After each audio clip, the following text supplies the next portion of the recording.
Assalamualaikum warahmatullahi wabarakatuh.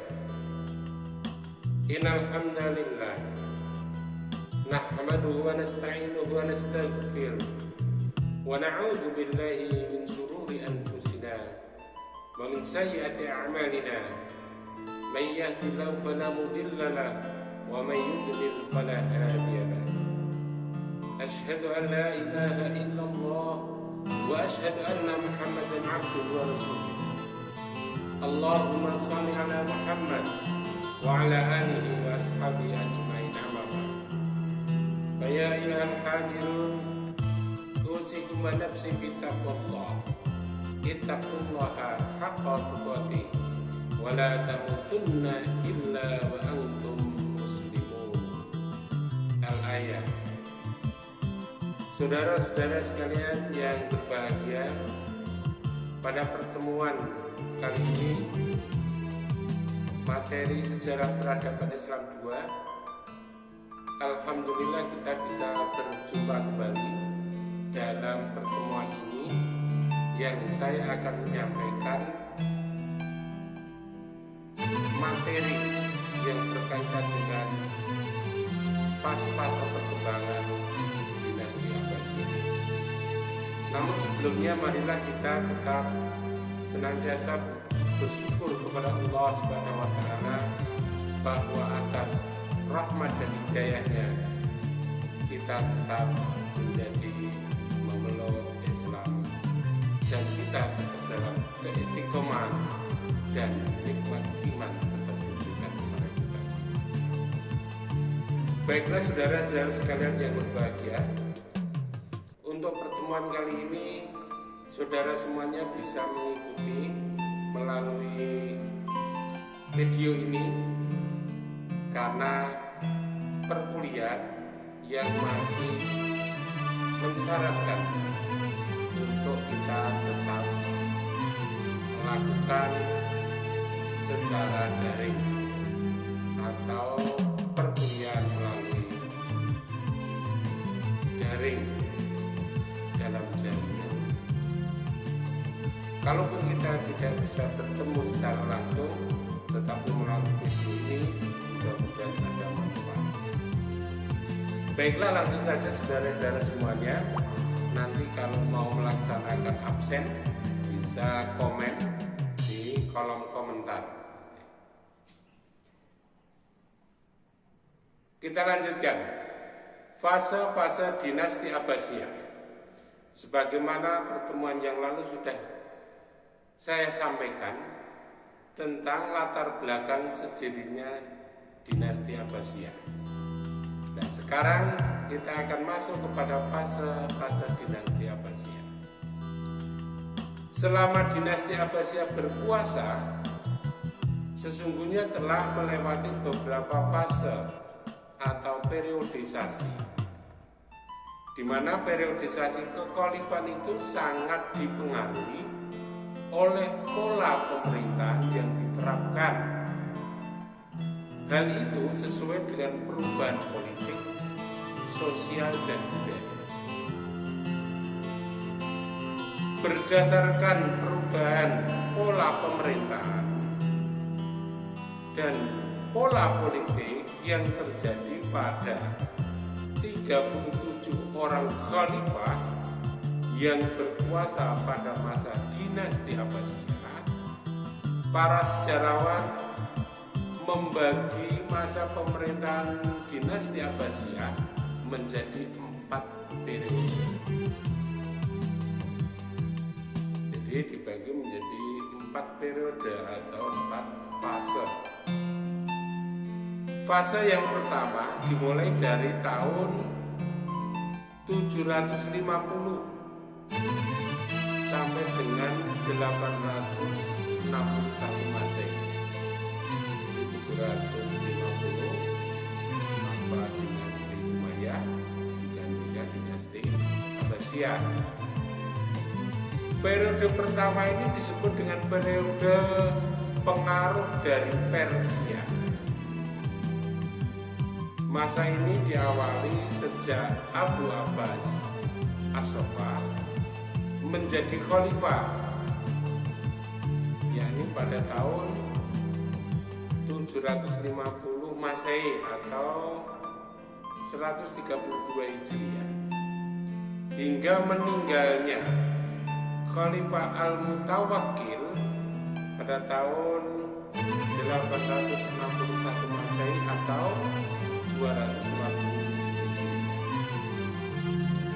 Periode pertama ini disebut dengan zaman keemasan dinasti Abbasiyah.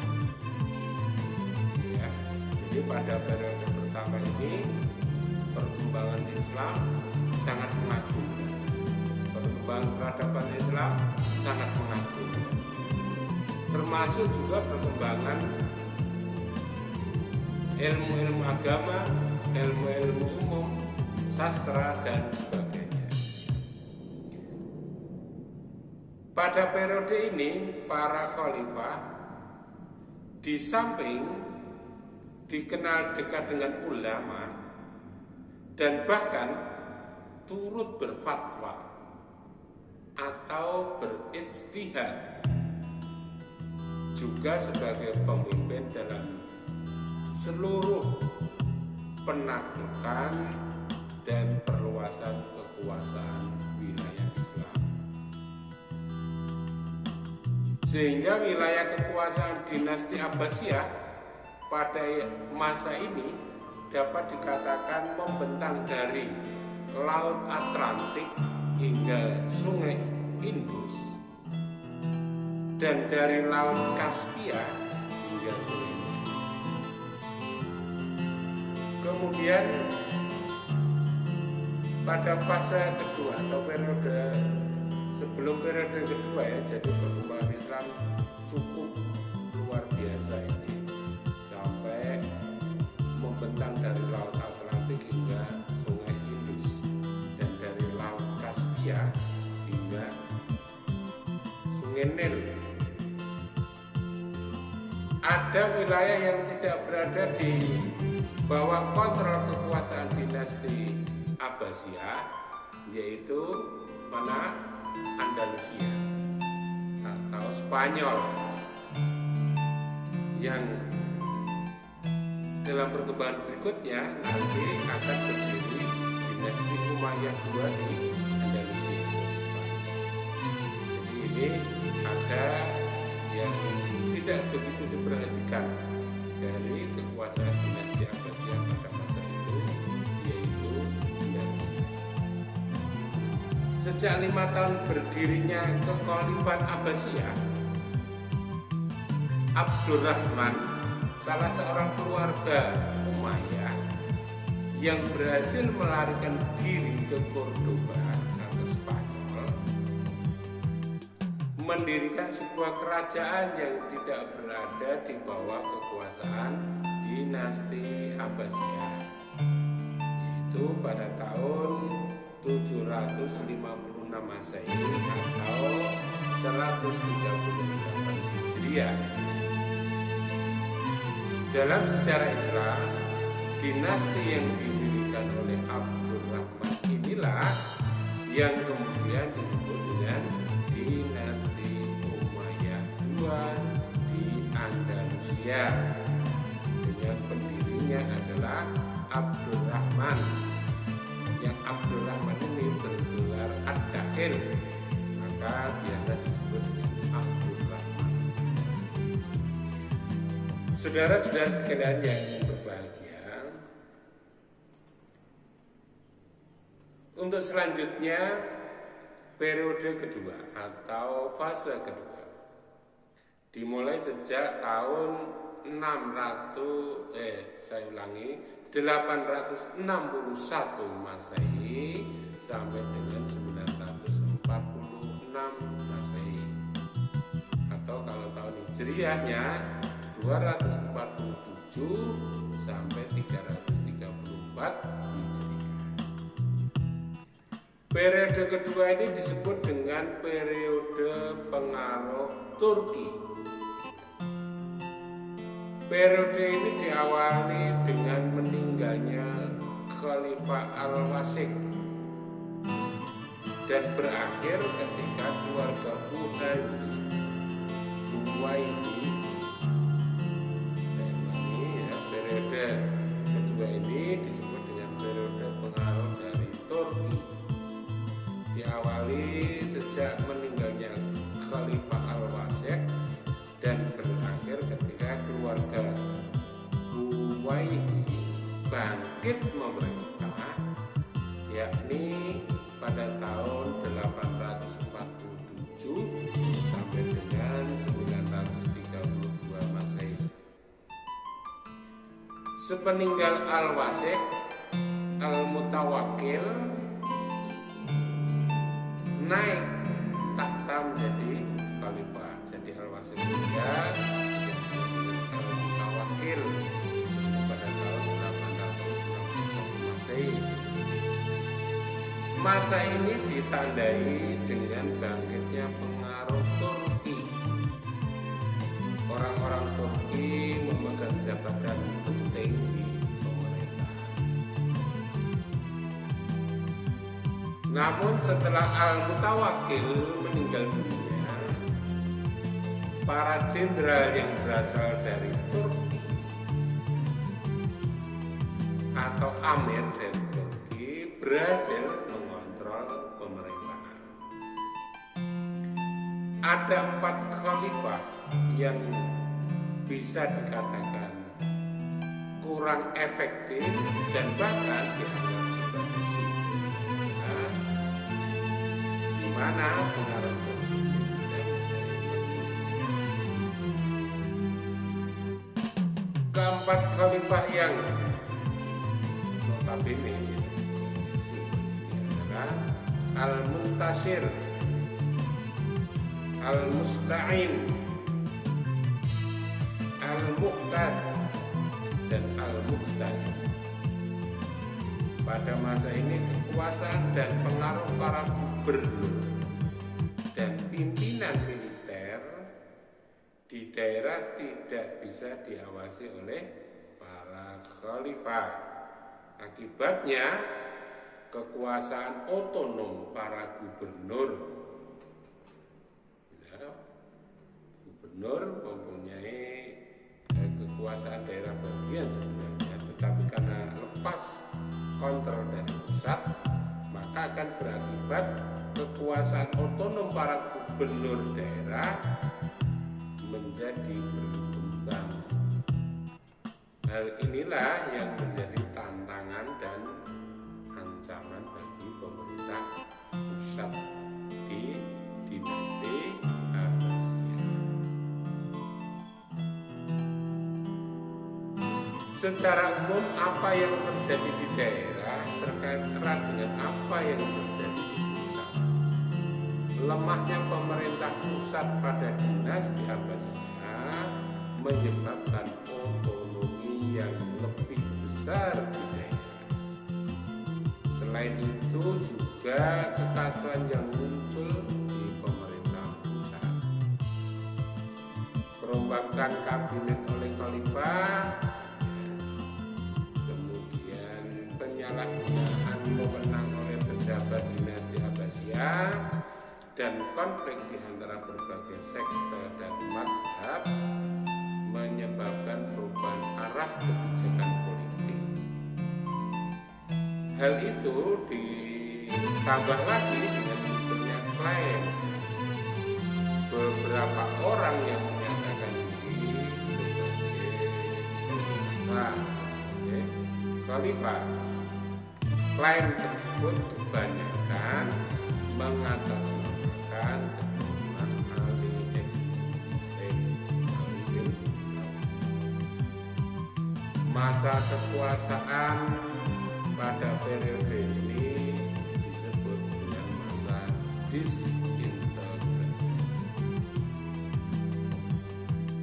Selanjutnya pada masa ini disintegrasi pun mulai menjalar ke wilayah yang lebih luas.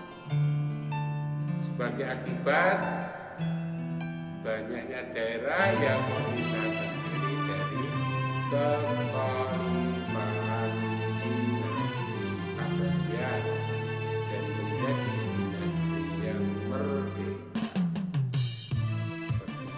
Spanyol, Persia maupun Afrika.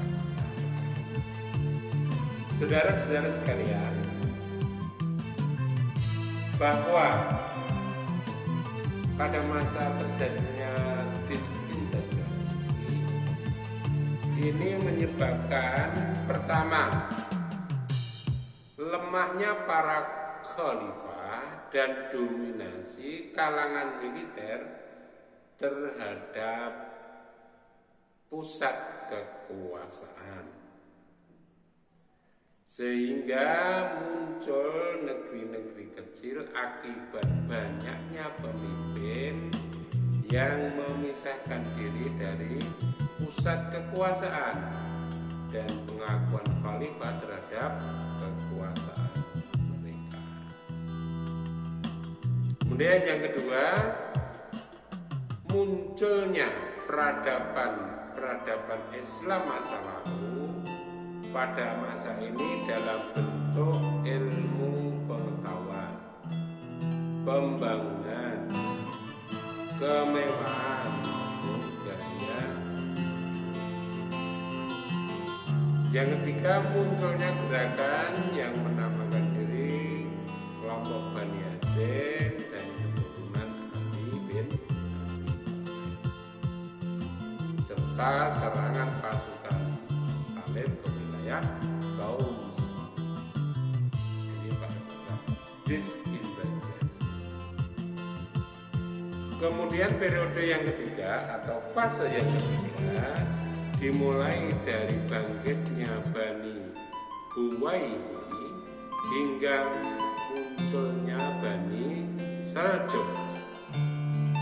Yang dimaksud dengan periode Buwayhi adalah masa setelah jatuhnya Khalifah Al-Muqtafi pada tahun 946 Masehi sampai dengan Khalifah Al-Qaim yakni pada tahun 1075 Masehi. Kekuasaan Buwayhi menyebar sampai ke Irak dan Persia Timur, sementara di Persia Timur, Transylvania dan Afghanistan yang semula berada di bawah kekuasaan dinasti Samaniyah beralih kepada dinasti Ghaznawi. Kemudian sejak tahun 869 Masehi, dinasti Fatimiyah berdiri di Mesir. Kekhalifahan Baghdad mengalami kemunduran dan bahkan menyebabkan keruntuhan di bawah dominasi para pengawal mereka yang berasal dari bangsa Turki. Untuk menjaga kekhalifahan meminta bantuan dari klan Buwayhi. Pada tahun 945 Masehi, bala tentara Buwayhi memasuki dan menguasai Baghdad, memulihkan keadaan dan memegang kekuasaan secara de facto. Dalam situasi seperti inilah Khalifah Al-Muqtafi mengangkat Ahmad bin Buwayhi, pemimpin laskar Buwayhi yang sohor, sebagai Amir Al-Umara, penguasa besar dengan gelar kehormatan yang banyak disebut, yaitu Mu'iz Ad-Daulah, yang memperlukan kedaulatan.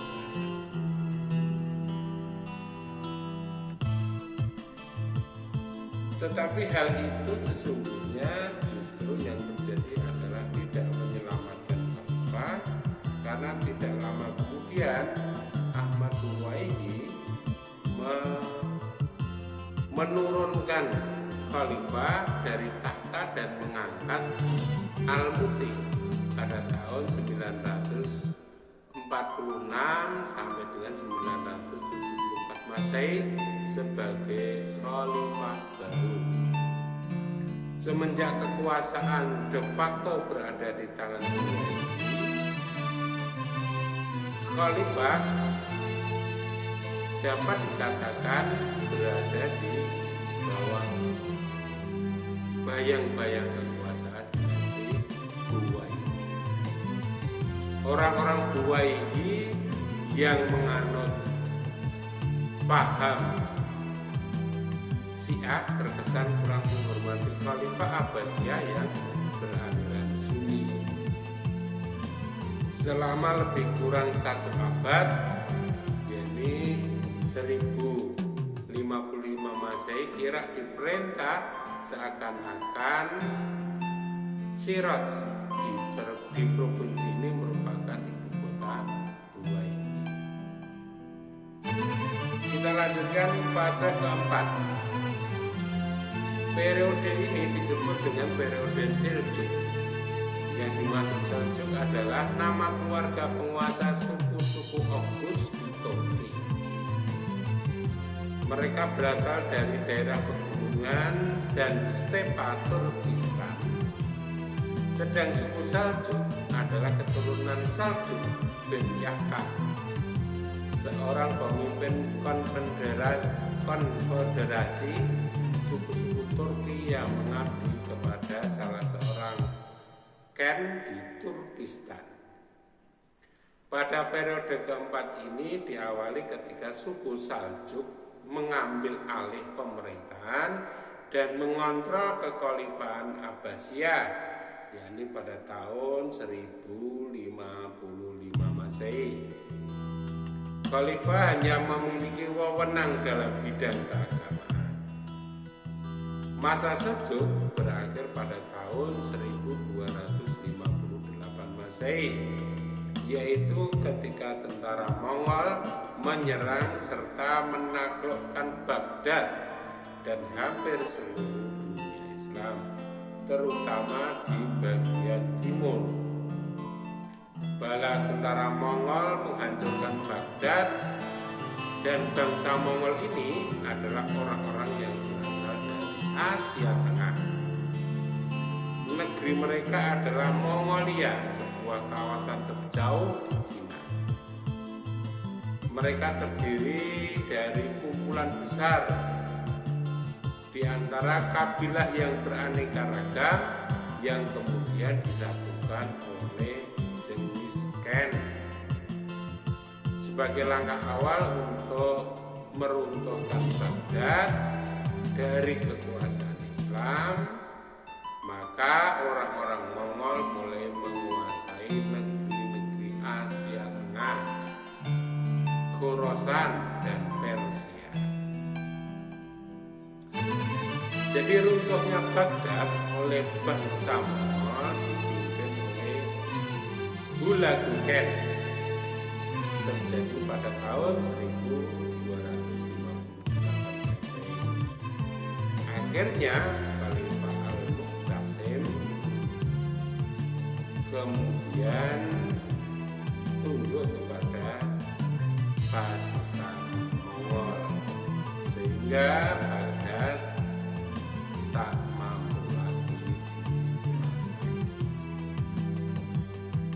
Saudara-saudara sekalian yang berbahagia, sebenarnya kalau dilihat karakteristik pemerintahan dinasti Abbasiyah tidak banyak berbeda dengan dinasti Umayyah.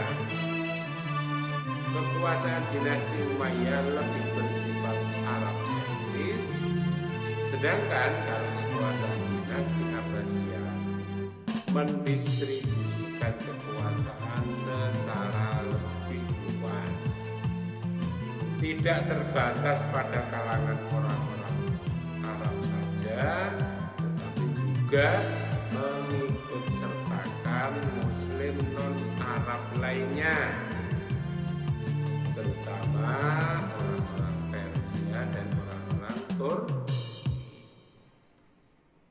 Ini tidak berarti bahwa solidaritas dan pengelompokan masyarakat atas dasar suku dan ras menjadi terhapus. Tetapi ini menjadi pembeda antara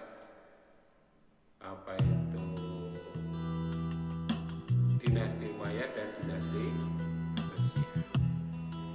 Jadi keikutsertaan orang non-Arab pada masa pemerintahan dinasti Abbasiyah sudah mulai nampak sekali, terutama dari orang-orang Persia dan orang-orang Turki. Saudara-saudara sekalian yang berbahagia, selanjutnya kalau kita mengkaji tentang faktor penyebab kemunduran dinasti Abbasiyah, sesungguhnya banyak faktor yang menjadi sebab dinasti Abbasiyah mengalami kemunduran atau keruntuhan. Masing-masing faktor tersebut saling berkaitan satu dengan lainnya. Ada beberapa yang menjadi penyebab kemunduran dinasti Abbasiyah.